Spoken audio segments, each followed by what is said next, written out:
thinking about Memorial Day and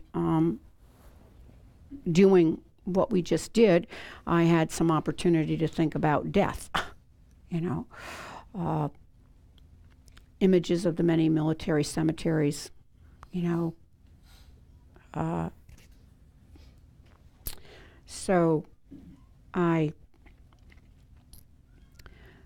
But one of the things that, you know, we always talk about here is our precious human rebirth and how, you know, how valuable it is and how wonderful it is for those of us that believe we could be born as other kinds of beings, how valuable it is to be born as a human. And what being human means in our tradition is that you've got the capacity of mind to meet the Dharma and study it and practice it. You know, I am convinced that my first dog practiced the Dharma for my benefit, but you know, some people might argue that.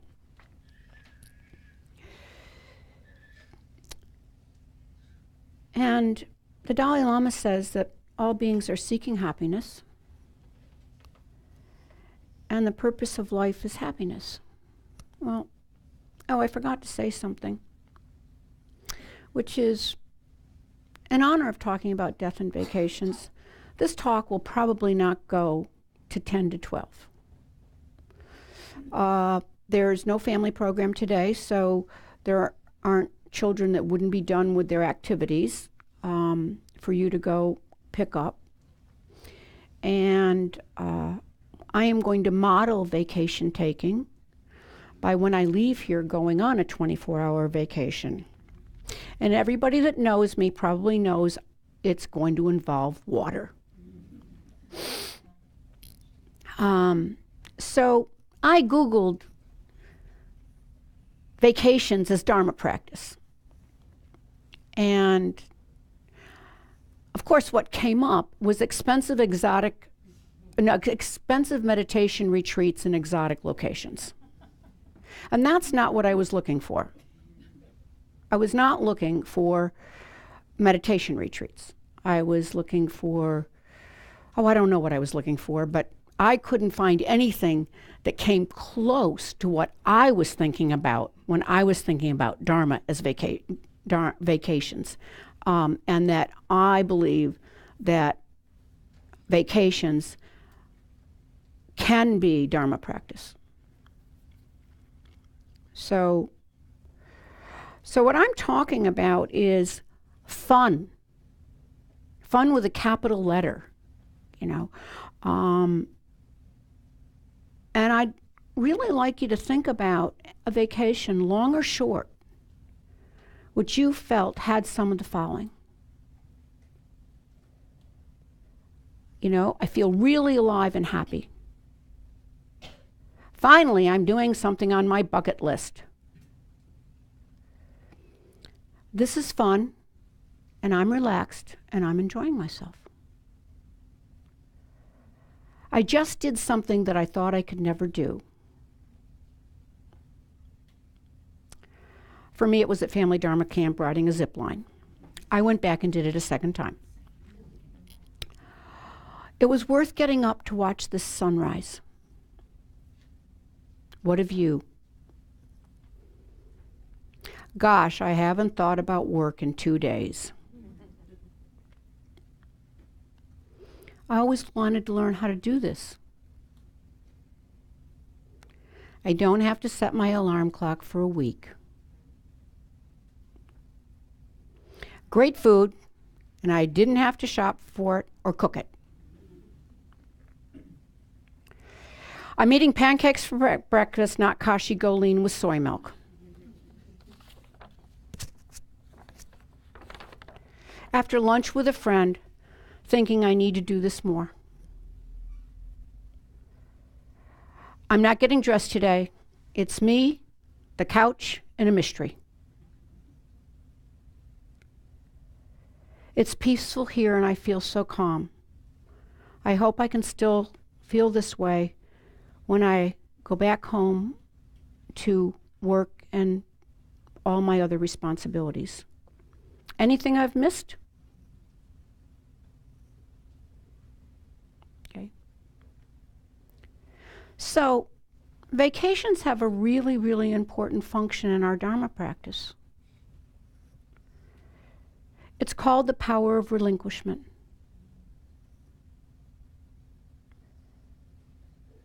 It's when we take a step back and relax so it can renew the energy we bring to our practice and many of the demands of our life.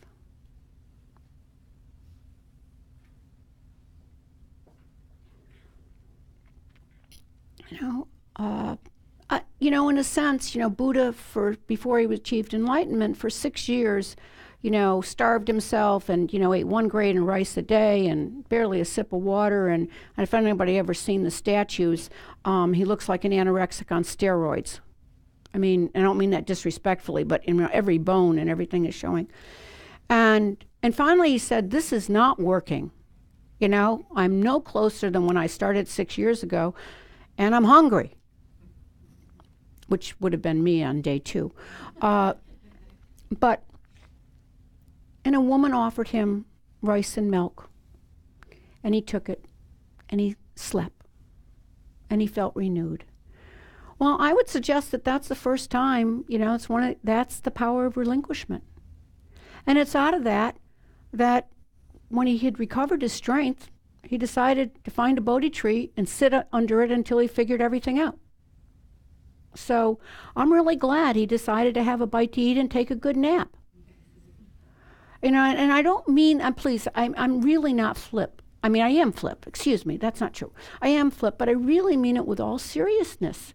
I mean, I'm really grateful to the Buddha. He could have taken everything he learned and just go off on a cave and enjoyed himself, and none of us would have gotten what we've gotten today. Or whenever. So, how many times, so here are some of the things that the power of relinquishment does for us. How often after a break do you really have more energy? And, you keep, I've got to finish this. And if you're anything like me, when I'm really, really tired, ask Donna about an email I sent the other day. And it had none of the pertinent information. None of it. And other than I wanted something. And so when I responded, I thought, I must have been really tired when I wrote this email. It would have been much better if I decided, this can wait, it's time to rest. I'm more patient after I've had a break. I drove the flower mobile at Light of the Path last year. And to give you an idea of driving the flower mobile and doing other errands, I don't know if anybody knows how far Asheville is from Black Mountain, but it's 11 miles. And in a month, I put 1,100 miles on the car. So that gives you, and I'm not talking about driving to Asheville. I'm just talking about being there. And the first week, I was just calm and, oh, yes, I'm happy to do that. By the end of the third week, I was starting to twitch. By the fourth week, I was a meanie in maroon. You want what? But I was actually quite patient when they asked for a wedding cake on Tuesday night for Friday morning. Are there situations you've been struggling with that, you just kind of keep turning it over your head? It could be a technical thing at work. It could be how to respond to a friend. It's having the conversation with your parent about the fact that they can't do everything alone anymore. There's just all sorts of things. And nothing is coming to mind, and you're just grappling with it. And you finally get some rest. And you wake up and you go, bingo. This is it. That's the power of relinquishment. And solutions to problems, they just manifest, and you think that's perfect. You're more committed. You have the energy to come back bring the energy back to your commitment. Anything I left out that rest helps you with, or enjoyment, or fun?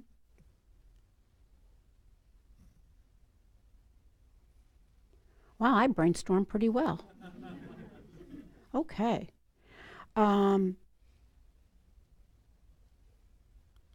So what's a vacation?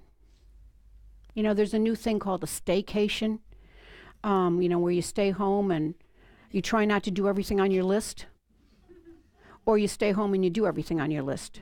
And that feels good. I haven't gotten there yet.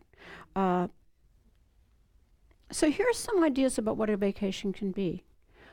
A vacation can be a quiet cup of tea watching the birds at the bird feeder. It could be a trip around the world, visiting holy sites as you go. It could be, finally, for me, getting to Italy, sailing, kayaking, skiing, golf, swimming, a good book,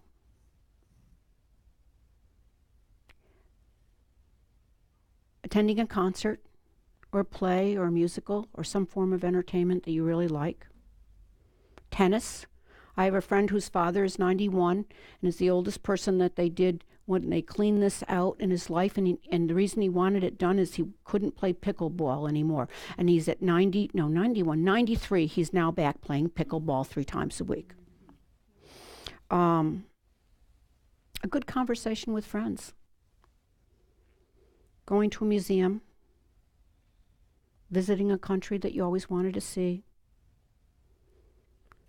Returning to a country, a city, a park that you enjoy. Hiking, camping, biking, skating. Some people like playing, I can't play team sports, but there's people that, play basketball, play hockey, play, all sorts of things where you have to cooperate with somebody else. And so I'm sure that there's people that rock climb, and as I said, you could just go on and on. None of this came up when I Googled vacation as Dharma practice. So how can any of these things be it? I used to sail with a friend of mine who finally gave up on the fact that I was never going to learn to sail. I could clean the boat and bring food. But the way he talked about sailing, it was really just Dharma practice. Because he talked about sailing and being able to sail as being present to what was happening moment to moment and responding. And then creating another moment and responding to that. Now, clearly, I'm not capable of it because the first thing I did in response was put it in irons, which means you can't go anywhere. I saw it as a great opportunity to go for a swim. And skiing. If you stop paying attention to the hill, you're going to fall down. So my experience is when you spend that kind of focus, that you let go of the list you're making in your head, or whatever other conversations you may or may not have, you come back to what you're doing somewhat renewed. And that's the power of relinquishment.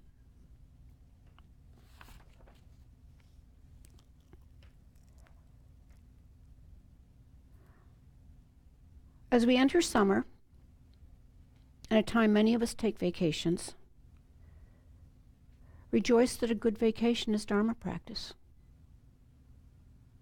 Any vacation is a Dharma practice, especially if it's really a junky one. It really gives you an opportunity to work on your mind. So, but unfortunately, that's not the ones we plan, or fortunately.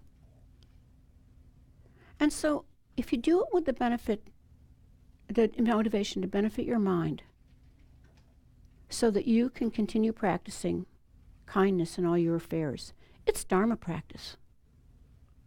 Complete. 100%.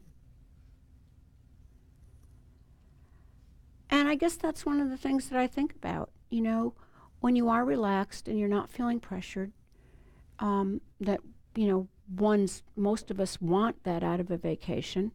Are you kinder? Are you kinder to your, has the kindness you've shown yourself radiate into kindness for others? If it does, it's Dharma practice.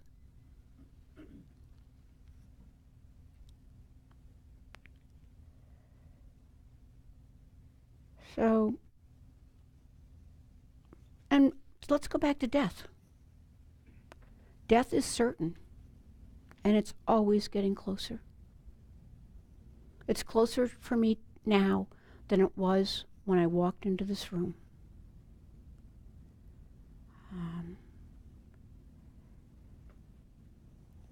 And that makes every moment valuable.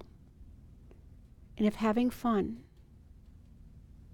I mean, fun might not be high on other people's, but I'm not, you don't want to be around me when my fun meter has gotten too low.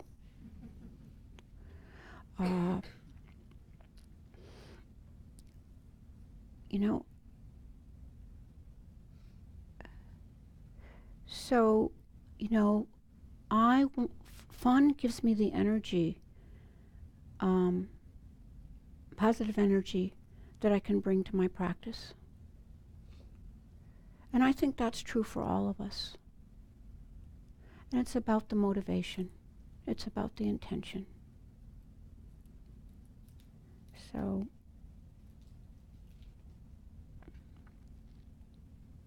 oh, this went much faster than I thought it was going to. Yes, please. Could you hang on a sec for the mic? Thank you. I hate it when they say that to me, but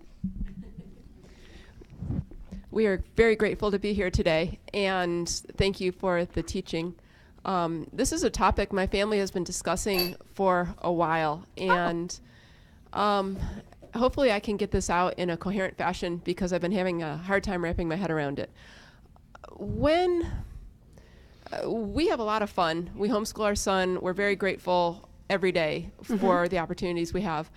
And when it's hard to balance, if you're in the moment, it seems like you should be able to take advantage of the opportunities that you have without a struggle. But yet, and there's this whole fear of missing out phenomenon that we have these days. Fear of what? Missing out. Because there are so many opportunities. And last night, for example, we decided not to take advantage of something that would have been very fun because we are spooled up going all the time. And if we went last night, we might not have come today. And we used to come here a lot years ago, and we moved farther out, and we don't get here, and we wanted to come here instead. And I'm so glad we did. When is it okay to rest? I mean, there's so much fun to be had, and it becomes a problem. Okay, so welcome to samsara. You know, as Venerable Tendrin will say, that's why they call it samsara. But I think if you go back to the list I made, not getting dressed and staying on your couch. There's a great cartoon that I showed last week, so I can't show the cartoon, but I can describe it to you. And they're cute little characters. I love these guys. But this person, the student comes to, says, "Teacher, what are you doing?" No, what are you going to, teacher? What, you teacher? What? I got to start over. Sorry. Comes and asks the teacher, I want to ask a question. And the teacher says, no. And the student says, "'Cause what are you doing?" And the teacher says, "Nothing, I'm busy." What? I said, What? contradiction? Nothing, I'm busy. Yeah, doing nothing is doing something, and you're busy when you're doing nothing. Like lying on your bed and daydreaming. Well, my brain hurts now. Welcome to the Dharma. But does that mean doing nothing is doing something? Yeah, I know. Teachers don't agree with that. So you know, so I don't know. I mean, it would have been fun, but then you would have been more tired today. And today might have been less enjoyable. So knowing when to rest is, you know, like, you know, some people go on vacation and people go on cruises, you know, and I'll be right with you in just a second, okay? Hang on. They go on cruises. So somebody can feed them, somebody can entertain them, and they don't even have to walk more than 20 feet. And they come back like, ah. I would go nuts on a cruise because they wouldn't let me get in the water and go swimming. Hang on, let me just take care of her and then I'll be with you. Yes, go ahead. How does this thing work? Okay. So, you know, you mentioned, like, you know, taking a break from, like, certain things. What if you just don't have, like, the time or can't? Because, for instance, I have my grade finals coming up soon. I'm completely exhausted. I don't want to do it, but I've got to, or I have to repeat the whole grade year, you know? Okay. Right. So, like, what do we do in those cases? So what do you do after? So what are you going to do after you get finished with your finals? I mean, my school's basically going to be over, so probably just die and Chill. But closer, hibernate. Closest thing a human can get to hibernation. Okay, so that's your power. That's that's the way you rest and recharge, right? I guess so. Yeah. So yeah, we can't always do it, but you're not taking a summer school course the day after you finish your exams, are you? No. I hope not. Okay.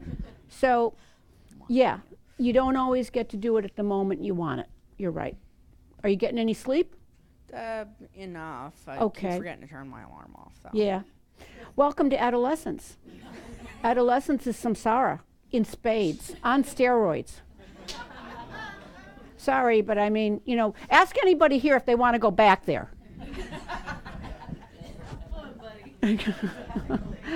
Elise.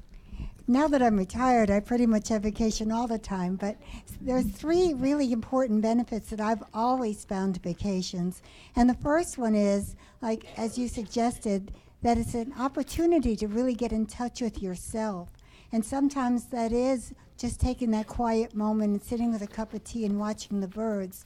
Or another way of really coming to get to know yourself is if you go someplace different, like, what kind of person that you are in these different places.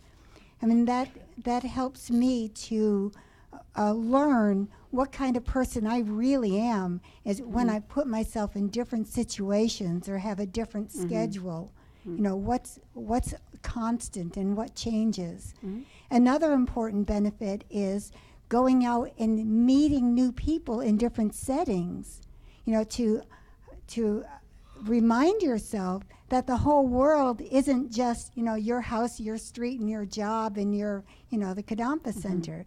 That there are other ways of, no, it's amazing. There's other ways of living. There's other ways of eating and socializing in different places. And it's really enlightening to just remind myself how big the world is and how much variety there is in it. And the third most really stunning thing to me is when I visit someplace, whether it's nearby or far away, that was once in a really thriving and important castle or a battleground or a home or a shipping port, you know, that was a center of activity and civilization, and now it's just an old field with a couple of rocks. You know, it's like, wow, you know, like, things that we think now is important, like, you know, this busy city that we live in our neighborhood, whatever, that, you know, in 50 years, it might be a slum or nothing important. And it helps me to think, wow, you know, I shouldn't take all this so seriously. Like, why am I so, you know, up in arms when the neighbor wants to tear down a house and put a modern one up or something, you know? Like, it's everything is really going to change, and nothing brings that home more than seeing these really amazing places. It's whole civilizations have come and gone. You know, like, really, I need to really value each day and absorb the joy and the lessons that every day teaches, because it's all going to change. Yeah, thanks. David, I forgot photography. I'm sorry. I mean, talk about taking a step back. I'd like to say a couple of things, come back to you about, and then, about change. A friend of mine said something to me, that something it doesn't, a long time ago. And, well, there's two ways of saying it. All choice is loss, and all loss must be mourned. And all change is loss, and all loss must be mourned. So you talked about the opportunities. You're right. Whenever you make a choice, at that moment, you're not going to do something else. And that's a loss. And I think when people try to make choice without loss, they get stuck.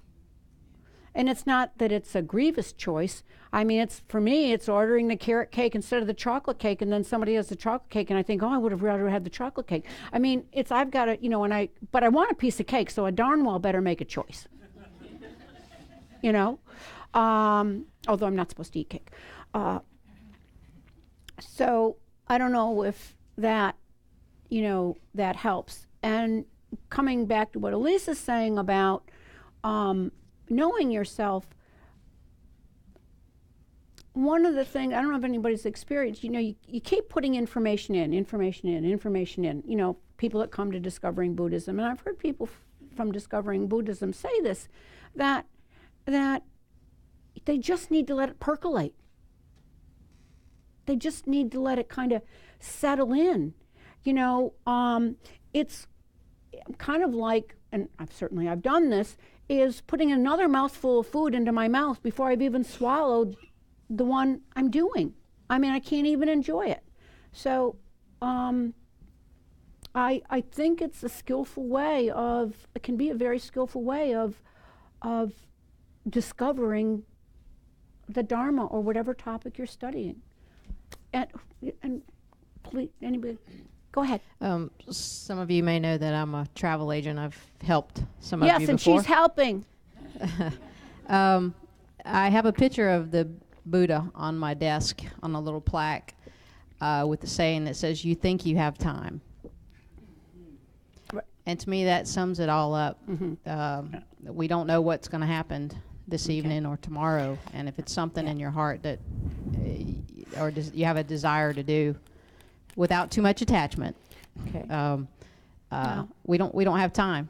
Okay. Yeah, we may not have time to take that vacation or go somewhere or read a book or whatever. So to me, that sums it up. So pray for Lisa. She's going to be booking the tickets for this group that Geshe Sangpo and I are going to assist in getting to India and doing pilgrimage. And by the time it's over, I'm sure I will have gotten on her very last nerve. So she was a travel agent the last time. And so I'm hoping the trip is a go, Lisa. As I swallow hard. So we will be talking a lot, dear.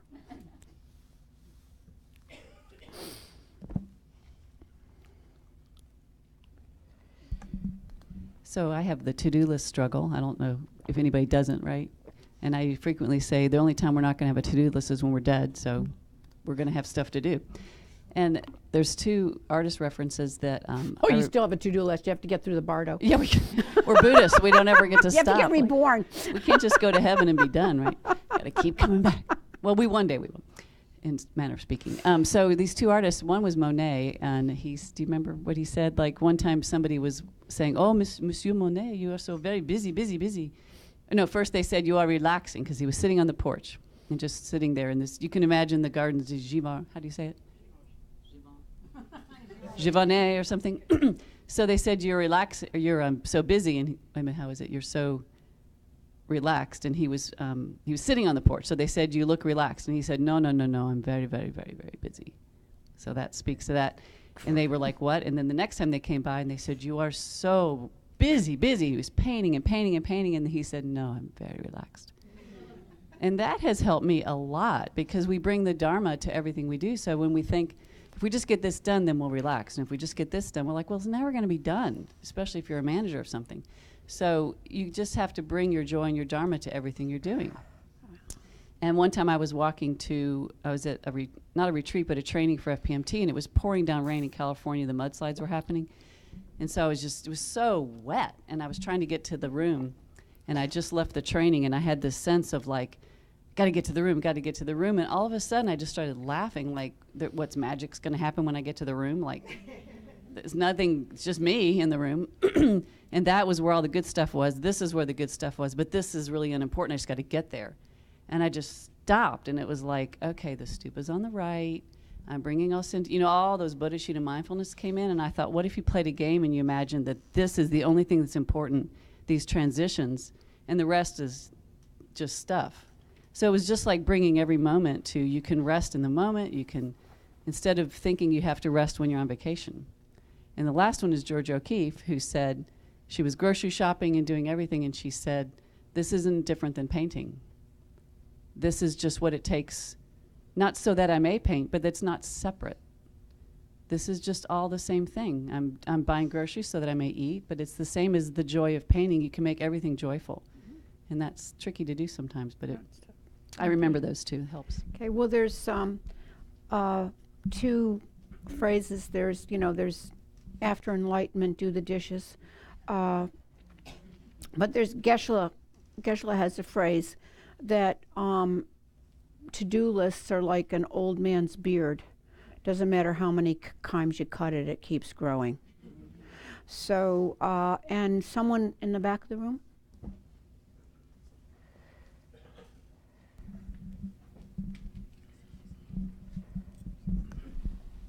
Thanks. I've thought about this a lot, and I think it's a good time to ask this. So I've known several, more than several, workaholics. So I had a boss who she'd say, I haven't had a vacation in 4 years, and she would give her vacation time to, the vacation pools or whatever. Mm-hmm. And she was extremely proud of that, that I guess she was trying to get others to not take vacation or whatever. And I've had someone else say that too. I haven't had a vacation in years, and I'm exhausted. I haven't had a weekend off, and I always think that's just so tragic, and I don't get it, and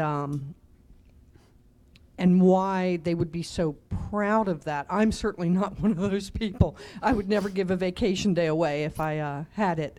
So it's just very disturbing to me that there are people like that, and then I think, well, they must have this passion I don't have, but it's not passion, it's something else. Thanks. Anything I say to that will be conjecture, but I certainly have had people like that in my life. One of the most freeing things during my work life, which started when I was 11, but formal kind of proper work life. One of the most liberating awarenesses that came to me was that I was expendable. I'm not as expendable as a person, but in terms of the job, thinking that nobody could replace me, I did enjoy the fact that they had to hire 2 people to replace me when I left one job, but what I think about, with those situations is it has more to do with the stories they tell themselves about what makes them an okay person, and that there's great attachment to that. And I don't know what those stories are. My response to that is to say, that's so sad, and to not say, and not kind of go with the flow of, oh wow, you're just such a hard worker and you're so committed, but just say, that's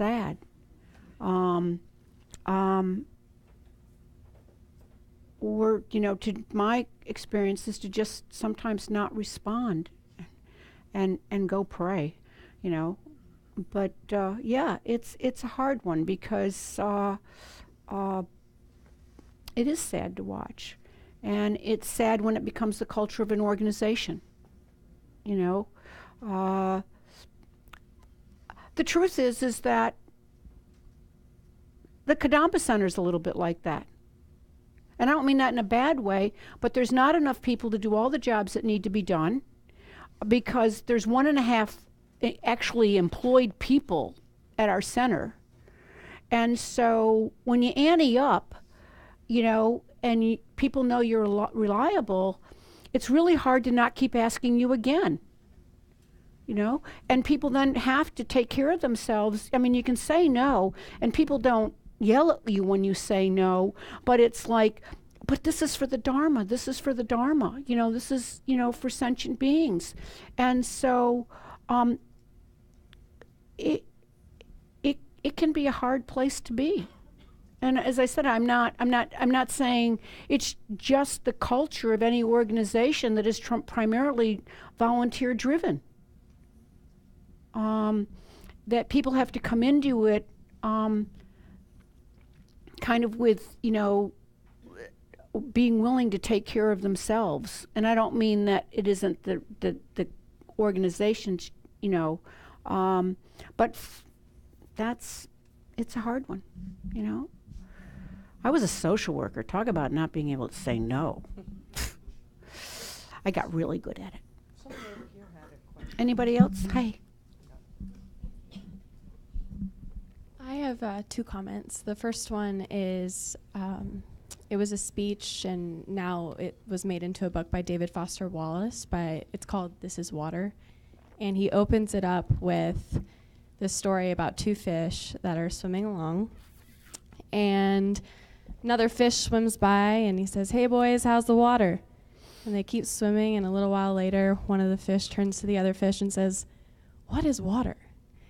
And so that idea of, being really present and aware, and I think that, really applying vacation, which is truly, what you make it, but the foundation is peace and relaxation and rest.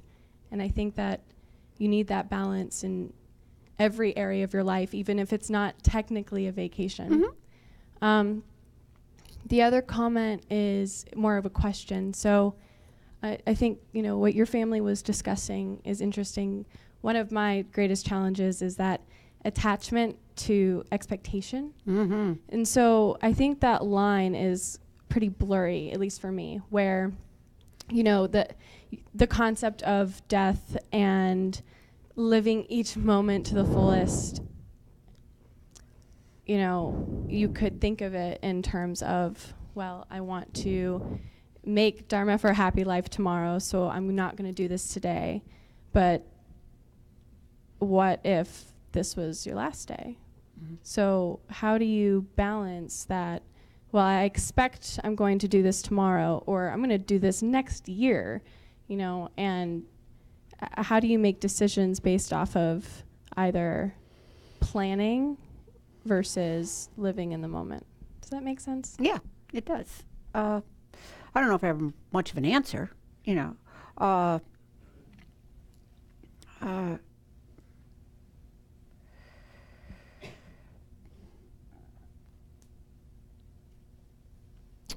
me kind of gather first of all, I can't, Venerable Rabina, a teacher that comes here,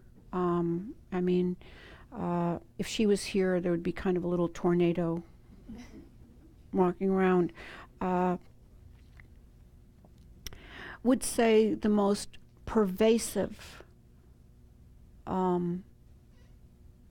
attachment that we have, that is just runs through everything, is our attachment to our reputation.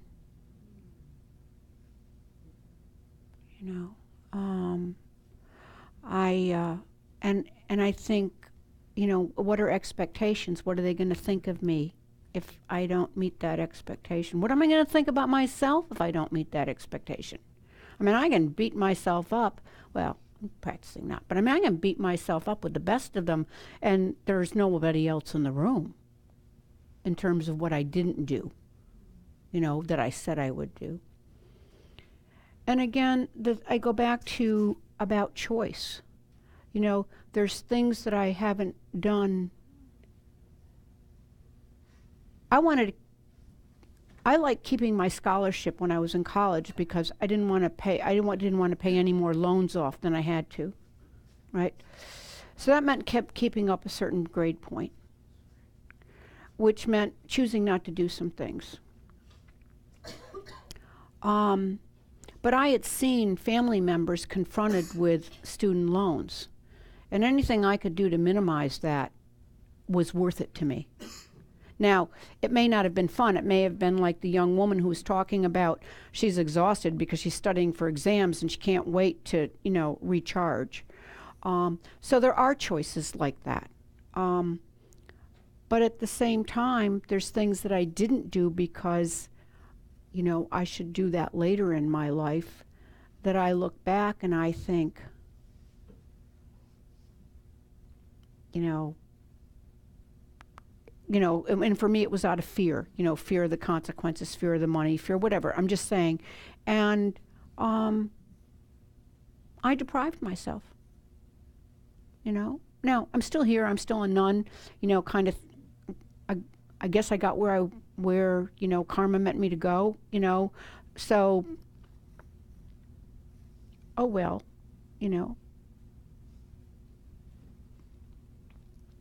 Does that? I don't know if that helps at all and stuff, but I'm glad you're here. I'm glad you're even thinking about it.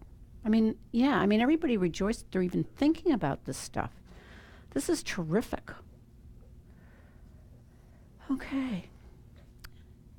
Well, it's 11:34. Anybody got anything else? Whoops, somebody in the back. Hey, Link.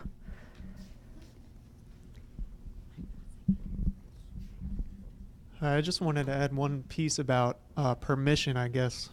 It's the word that keeps coming up in the body. Because I'm really glad you brought up this topic because I was on Friday and I was listening to my body. I'm a body worker, so I like to think of the body as the greatest teacher.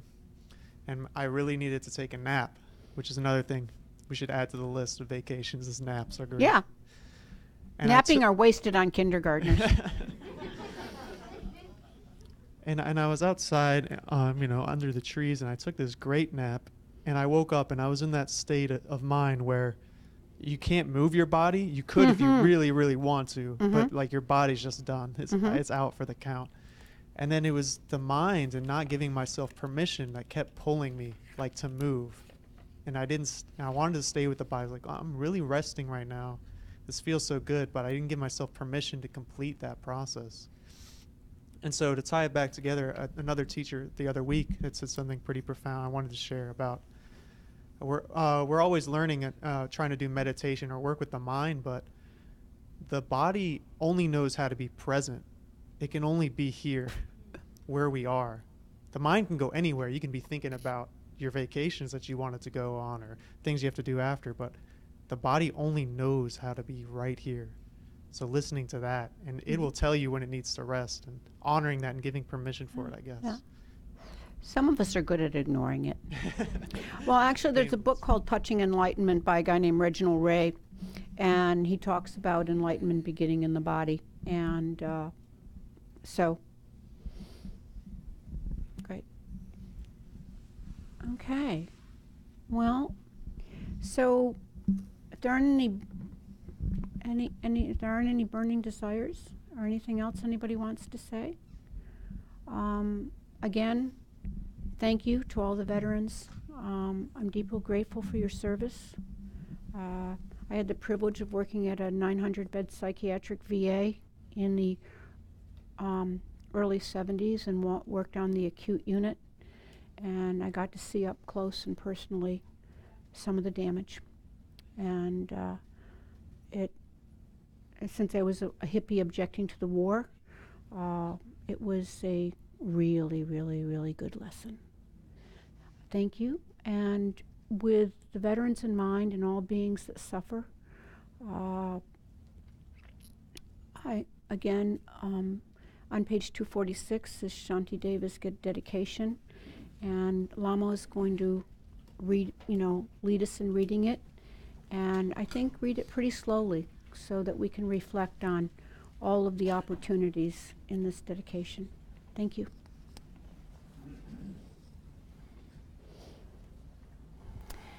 May all beings everywhere, plagued by sufferings of body and mind, obtain an ocean of happiness and joy by virtue of our merits. May no living creature suffer, commit evil, or ever fall ill. May no one be afraid or belittled, with a mind weighed down by depression. May the blind see forms and the deaf hear sounds. May those whose bodies are worn with toil be restored on finding repose. May the naked find clothing, the hungry find food. May the thirsty find water and delicious drinks. May the poor find wealth, those weak with sorrow find joy. May the forlorn find hope, constant happiness and prosperity. May there be timely rains and bountiful harvests. May all medicines be effective and wholesome prayers bear fruit. May all who are sick and ill quickly be freed from their ailments. Whatever diseases there are in the world, may they never occur again. May the frightened cease to be afraid, and those bound be freed. May the powerless find power, and may people think of benefiting each other. For as long as space remains, for as long as sentient beings remain, until then may I too remain to dispel the misery of the world.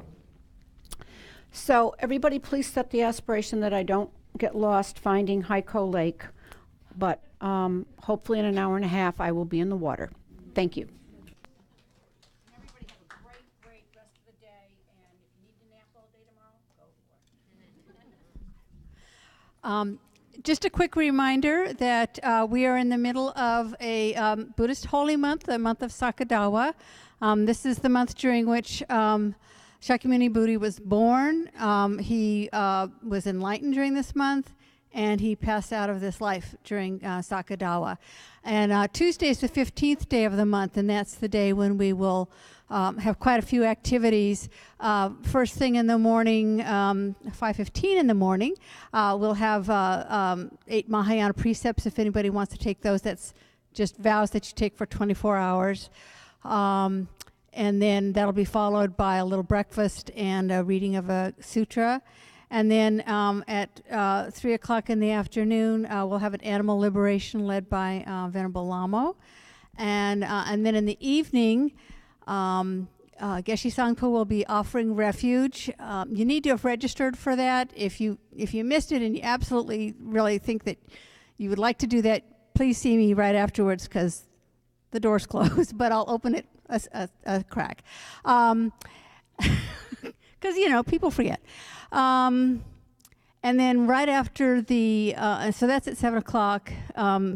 Although if you're taking refuge, you need to be here at 6:30. And then right after that, we will do a Medicine Buddha Puja with that Geshe Sangpo will lead in Tibetan. So it'll be quite an experience. So please try to take advantage of those opportunities. The center will be open all day from when we open for precepts until the puja. So if anybody wants to come and do personal practices, then it'll be open and available for you. So please enjoy that. I just wanted to let everybody know that next Sunday, June the 3rd, at 3 o'clock at Fairmont United Methodist Church on Clark Avenue in Raleigh, there's going to be an interfaith prayer service, and the theme is welcoming a stranger. There's a lot of talk and controversy and interest and all of this about refugees and welcoming immigrants and people who can't find a place to call home.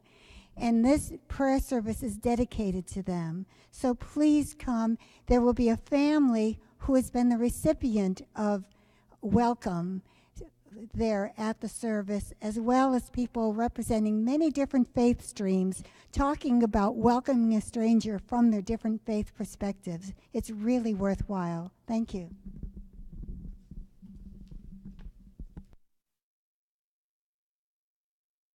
Okay, so speaking of vacations, I just wanted to let you know the schedule changes because it's kind of, there's no place to really put this information out there, but I'll be as a center manager here, I'm just going to have some training. So June 11th to June 18th, the center won't be open except for a few hours here and there. So for those of you who come and meditate, I just want to let you know. Where's our buddy Jared? He comes all the time. And then I'll be on a vacation after an FTMT meeting we're both going to in Colorado, the middle of June. So from like the 22nd to July 1st. So out of here. Yeah, second half of June is kind of gone. So I'm sorry for being closed, but I think you all think that's okay. Pardon? Me being gone? No. No. Yeah, everything's normal. Mainly for daytime hours, just want to let you know if you want to go to the bookstore and things that it will be closed. So you can just call if you have a question. And as far as volunteering, thank you so much for the explanation of how it does work here. There's just one thing I'd like to keep mentioning is the painting. So if you do want to either help move furniture, we're going to move furniture like on a day and then paint and then move things back. So it's like office and then nursery, so different areas. So instead of explaining it, if you would just go to the website and look at the banner for painting, you can click on it. You'll see the whole schedule, which will take you to Sign Up Genius, and then you can sign up. So we do need some extra hands and help for that. So thank you.